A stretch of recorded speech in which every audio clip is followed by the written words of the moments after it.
Oi pessoal, tudo bom? Eu sou o professor Wesley. Eu sou a professora Giane. Nós estamos aqui participando do Congresso Internacional dos Movimentos Docentes, com muita alegria, com muita honra. E nós, né, Giane, estamos aqui apresentando o nosso trabalho que submetemos aí ao Congresso e que foi aprovado, que é o trabalho A Formação Continuada do Professor em uma Perspectiva Crítico-Social diante da realidade das escolas militarizadas, tá bom? Esse trabalho ele foi um pouco baseado em duas vertentes, uma vertente sobre a ótica da formação do professor mesmo, que aí a Giane vai estar esmiuçando um pouquinho para a gente, vai estar falando um pouquinho acerca disso, mas também baseado sobre o processo, né, Giane, que vem acontecendo já ao longo de alguns anos aqui no Brasil, que começou em alguns estados aí, no Paraná, no estado de Goiás, que é um processo de militarização das escolas públicas, e aí nós nos baseamos numa pesquisa de dissertação que foi feita na Universidade de Brasília, e nessa pesquisa, então, nós fizemos um link sobre essa formação do professor, que a gente vai trazer um pouquinho aí um olhar acadêmico, um olhar um pouco científico, que a gente tenta trazer aqui para vocês. E a partir dessa formação do professor, como que se traz, qual é a grande perspectiva nossa, a grande questão que a gente traz aqui para esse congresso, do movimento docente, para que os nossos pares, para que as nossas colegas, para que os nossos colegas em todo o Brasil possam pensar o seguinte: essa formação do professor vai dar possibilidade de saber lidar com escolas militarizadas, entendendo como é que essas escolas militarizadas elas funcionam. Então, eu acho que falando um pouco dessa introdução, né, Giane? Essa problemática que a gente tenta mostrar aqui, e para não me estender muito, então eu vou passar agora para a professora Giane. Eu acho que a gente pode, nesse primeiro passo, estar se apresentando rapidamente. Então a Giane vai se apresentar, dizer quem é. Eu falo muito, né, Giane? Depois eu me apresento. Eu sou a professora Giane, trabalho na Secretaria de Educação do Distrito Federal. No momento estou na supervisão pedagógica e vou trazer um pouco sobre a formação docente para vocês. A formação docente da faculdade, ela busca formar o professor para ele poder ensinar as crianças. Então ele traz um conteúdo bem teórico, ele traz bastante teoria para esse professor, mas ele precisa estar ligado à prática cotidiana do professor, porque quando o professor termina a sua faculdade, muitas das vezes ele se sente um pouco perdido quando ele assume a sala de aula, porque falta um pouco dessa prática.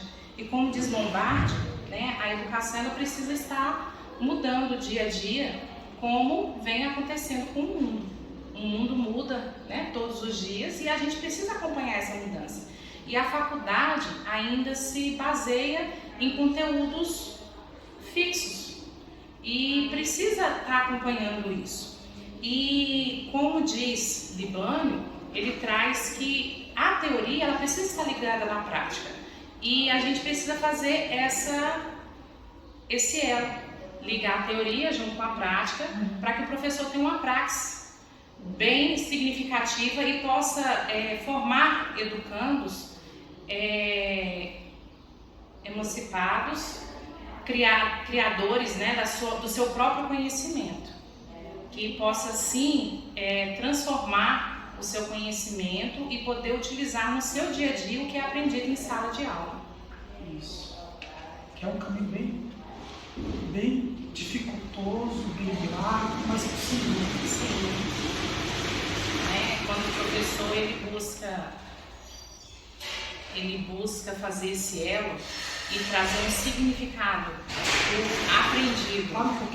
Quando o professor traz um significado para o que é ensinado em sala de aula, para a vivência do aluno, o que é aprendido em sala se torna mais significativo e de mais fácil compreensão e mais prazeroso também. O aluno ele sente mais prazer em aprender, porque ele vai entender como ele vai aplicar o que ele está aprendendo em sala.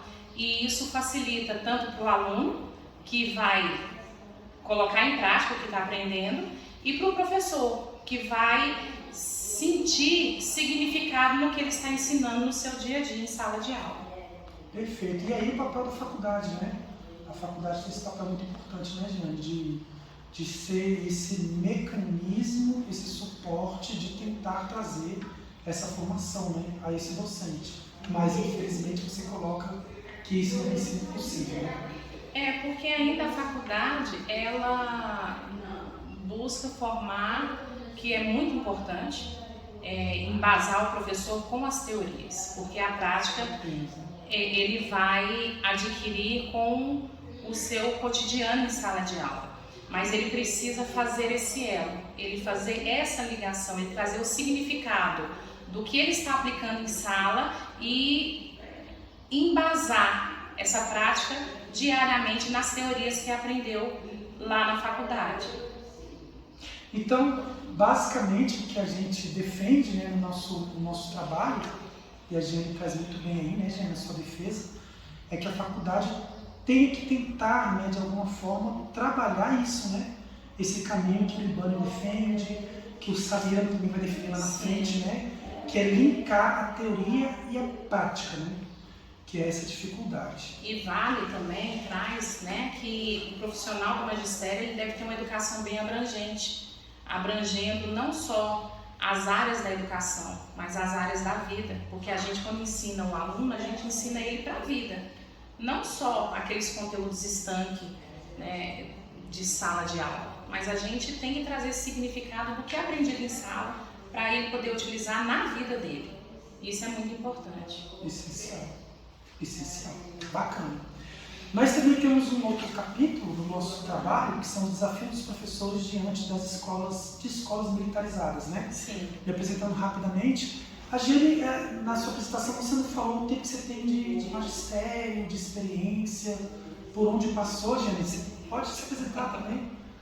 Eu já tenho mais de 25 anos de magistério. Olha, com seus novinho. E esse tempo, né, boa parte dele foi na área da alfabetização, que é uma área que eu me identifico bastante. E eu acho que é a parte mais importante do ensino, porque é a parte da base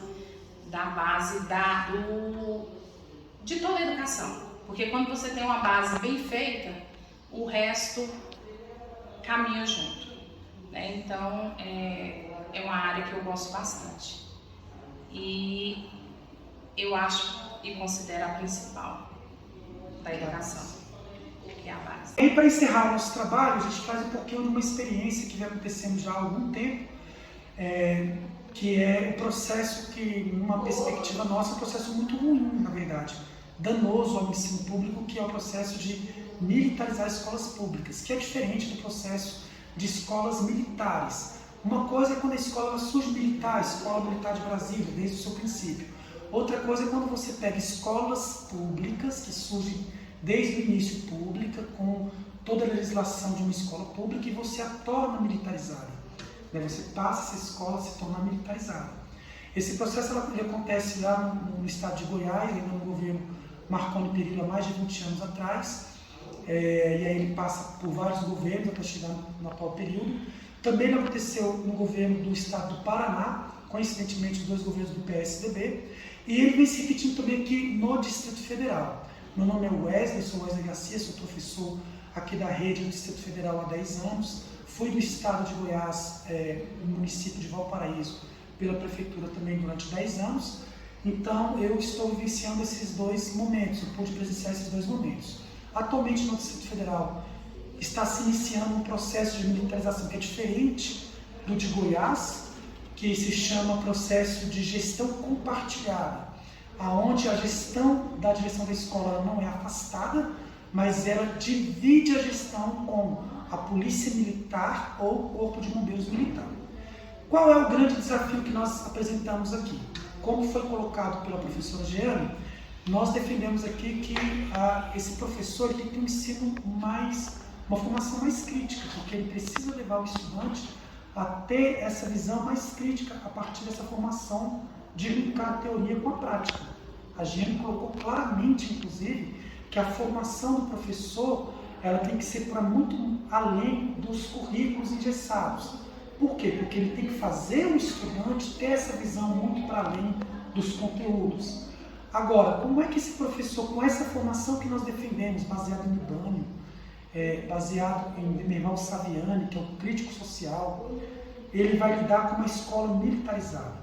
Nós vamos trazer aqui um pouco do estudo que foi elaborado por mim mesmo na Universidade de Brasília, a partir da dissertação de mestrado, que quando foi feita uma pesquisa numa escola em campo, que é uma escola militarizada, por exemplo, você tem lá vários problemas que afetam diretamente a legislação da LDB, da Lei 9.394/96, que, dentre elas, por exemplo, fere o princípio da gestão democrática, quando o gestor ele é afastado e é colocado com policiais militares. Veja, a presença de pessoas armadas e fardadas no interior da escola, onde professores são proibidos de estar em assembleias da categoria, são proibidos de fazer greves, carros são proibidos de plotar até manifestações. Isso é um absurdo. Professores em reuniões de gestão de escola que pode ser presenciado, o diretor, que agora é um policial militar, falar com os professores: olha, se vocês não querem trabalhar aqui, saiam, sejam bem-vindos, porque aqui quem manda sou eu. Então não tem um princípio democrático. Então como é que você vai conseguir, nessa formação tão crítica, trabalhar num ambiente como esse? Na pesquisa, muitas vezes, professores colocavam: olha, eu me sinto meio constrangido em ter que conviver o tempo todo com pessoas armadas e fardadas. Não tem grêmio estudantil, apesar de estar previsto no regimento, mas ele não é feito na prática. Mas mesmo no regimento, o grêmio estudantil tem que ser com a presença de pais, com a presença de militares e alunos, o que fere a lei Aldo Arantes, que é uma lei própria do estado de Goiás, que dá liberdade total para o grêmio estudantil. Uma outra coisa, a cobrança de mensalidades é um princípio que fere a legislação, porque não se pode cobrar mensalidades em escola pública, e é cobrado mensalmente. Então, o sorteio, porque os índices do IDEB, eles são mentirosos, a pesquisa mostra isso, porque os estudantes que estavam antes da escola ser militarizada não são os mesmos que estão depois da escola serem militarizadas. Aqueles estudantes que eram dados como, abre aspas, problemas, eles são afastados da escola, porque os novos estudantes que ali estão, eles são sorteados. Vejam vocês, tentem acompanhar o meu raciocínio. Logicamente que as crianças que vão participar do sorteio são aqueles em que as famílias querem que os alunos sejam e estudem, ou seja, são alunos que gostam do sistema militarizado, sim, são de famílias bem estruturadas e que, principalmente, a minha pesquisa mostram isso, nem são da cidade, são de várias outras cidades e que participam do sorteio. As crianças que moram realmente no bairro e que eram dadas como problemas de variados tipos que o governo apontava, tanto de comportamento como de aprendizagem, elas nem participam do sorteio. Então, se o Wesley era o problema, e ele tinha uma nota inferior no sistema do IDEB, ele, depois da escola militarizada, não está mais lá. Quem participa da nova prova é a Jeane, que é uma ótima aluna. Então, os dados do IDEB que mostram que a escola militarizada melhorou os índices, eles são mentirosos. E a minha pesquisa mostra isso. Então, como é que esse professor com essa formação crítica vai conseguir lidar com uma escola com esse ambiente? Né, Jeane? E é isso que a nossa pesquisa ela tenta mostrar. Temos resposta para isso? Não, não temos. A gente apresenta para o Congresso essa grande interrogação. Você quer falar? E a gente, com esse trabalho, a gente vem, não trouxemos afirmações, mas indagações, para a gente poder repensar essa formação do professor crítico, para formar um aluno crítico numa sociedade ainda tão tradicional. E fica aí a nossa mensagem. E eu acho que a gente encerra por aqui então a nossa participação. Estamos muito gratos de terem aceitado o nosso trabalho e dizer que é uma honra para nós estarmos aqui, tá bom? Obrigada. Obrigado e um abraço a todas e todos. Até mais.